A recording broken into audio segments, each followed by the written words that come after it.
আসসালামু আলাইকুম প্রিয় দর্শক, আপনাদের মাঝে একটা জিনিস শেয়ার করার জন্য আমি কিন্তু ভিডিওটা মূলত আমরা বেস কাটার পরে আমাদের করণীয়গুলো কি, একটা ফাউন্ডেশন বাড়ির বেস কাটার পরে আমাদের করণীয়গুলো কি। বেস কাটার পরে বেসের মধ্যে ভালো করে বালু স্যান্ড ফিলিং করতে হবে।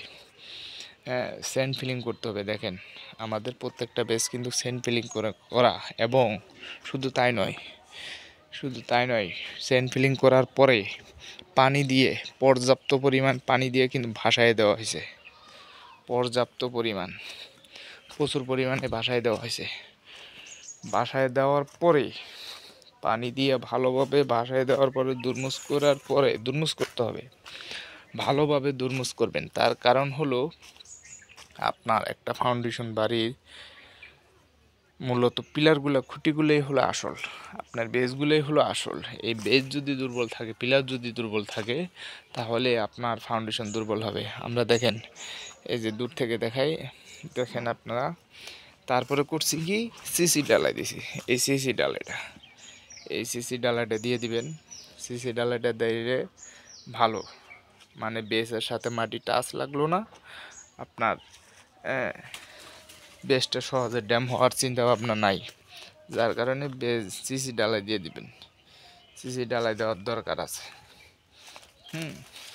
সিসি ডালাই দিয়ে দিবেন। তারপরে আপনারা পিলার বসায়া বেস ডালাই দিবেন, ইত্যাদি ইত্যাদি যাবতীয় যা কাজ আছে। কিন্তু মাটির নিচে সর্বপ্রথম যে কাজটা করণীয়, মাটি কাটার পরে অবশ্যই বালু দিয়ে স্যান্ড ফিলিং করে আপনার পানি দিয়ে ভালোভাবে কম্প্রেসার করে আপনার দুর্মুস করতে হবে। দুর্মুস করে দিবেন।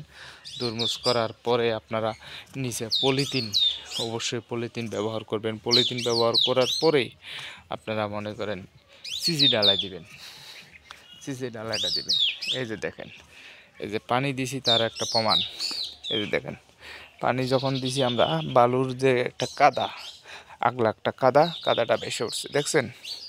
এটা কিন্তু পানি দিয়ে ভাসিয়ে দেওয়া হয়েছে। এই যে দেখেন, দেখতে পাচ্ছেন? ভালো করে দেখেন, এই হলো অবস্থা। তারপরে সিসি ডালাই দিবেন।